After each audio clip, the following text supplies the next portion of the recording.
आज हम एक ऐसी जासूसी कहानी की दुनिया में चल रहे हैं जो सच कहूं तो जासूसी की पूरी दुनिया को ही पलट कर रख देती है। ये कहानी है द मिडनाइट विजिटर, दिमाग और धोखे का एक ऐसा खेल जो आपको हैरान कर देगा। तो चलिए शुरू करते हैं। कहानी की शुरुआत ही देखिए इसी एक लाइन से होती है, और ये लाइन ना हमें सीधे सोचने पर मजबूर कर देती है कि हम जासूसों के बारे में क्या सोचते हैं और असल में ये जासूस कैसा है। मतलब जो उम्मीदें होती हैं और जो हकीकत सामने आती है, उसके बीच का ये टकराव बड़ा मजेदार है। अच्छा, जब हम जासूस शब्द सुनते हैं तो दिमाग में क्या आता है? शायद जेम्स बॉन्ड जैसा कोई, है ना? स्मार्ट टक्सीडो, एक से बढ़कर एक गैजेट्स, खतरनाक एडवेंचर्स। पर अब मिलिए ऑसिबल से। ये हमारे हीरो हैं और ये इन सारी कल्पनाओं को कह सकते हैं चकनाचूर कर देते हैं। वो मोटा है, एक पुराने से होटल के सीलन भरे कमरे में रहता है, और ग्लैमर का तो दूर दूर तक कोई लेना देना नहीं है। तो चलिए देखते हैं कि इस कहानी का सफर कैसा रहेगा।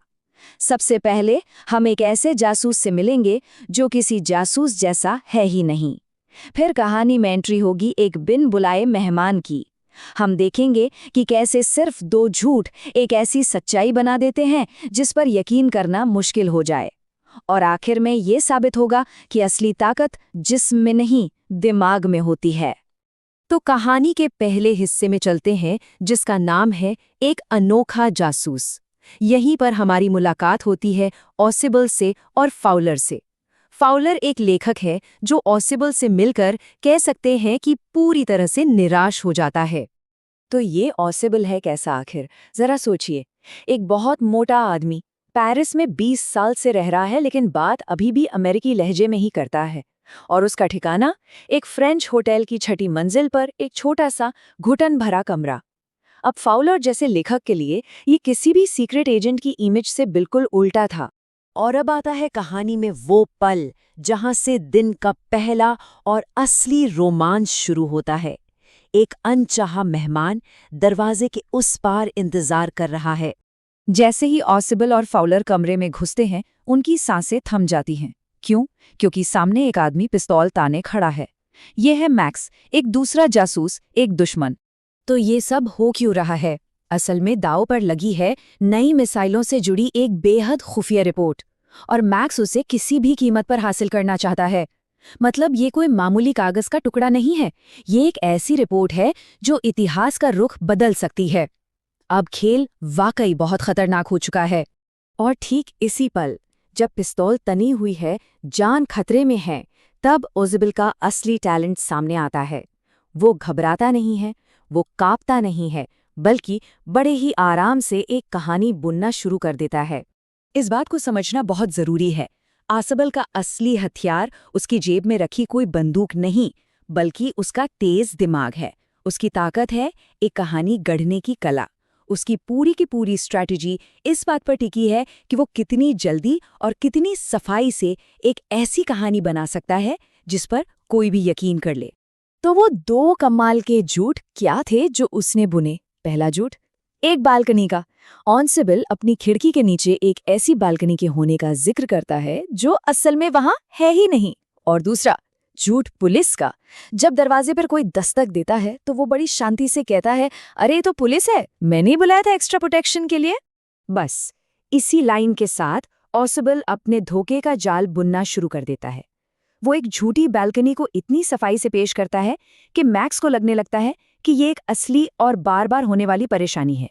और अब हम कहानी के उस मोड़ पर पहुंचते हैं जहां ऑसिबल की बुनी हुई कहानी मैक्स को एक ऐसे जाल में फंसा देती है जिससे निकलना लगभग नामुमकिन है। दरवाजे पर दस्तक और तेज होती जाती है, और यही आवाज कहानी के एक्शन को उसके पीक पर ले जाती है। ये सोचकर कि दरवाजे के बाहर सच में पुलिस खड़ी है, मैक्स पूरी तरह से ऑसिबल के जाल में फंस जाता है, और बचने के लिए वो उसी बालकनी पर कूद जाता है जिसका कोई वजूद ही नहीं है। यही है कहानी का सबसे बड़ा टर्निंग पॉइंट।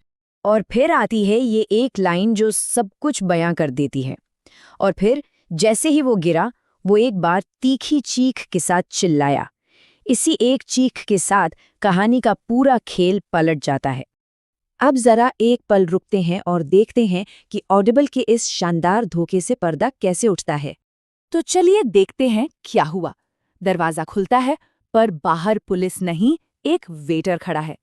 फाउलर हैरान होकर पूछता है, पुलिस का क्या हुआ? और तभी आता है कहानी का असली ट्विस्ट। ऑज़बल खुलासा करता है कि ना तो कोई पुलिस थी और न ही कोई बालकनी। फाउलर का ये मासूम सा सवाल, लेकिन वो आदमी जो बालकनी पर है?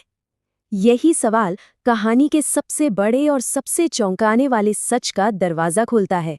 और ये रहा कहानी का फाइनल पंच। ऑज़बल कहता है, नहीं, वो वापस नहीं आएगा।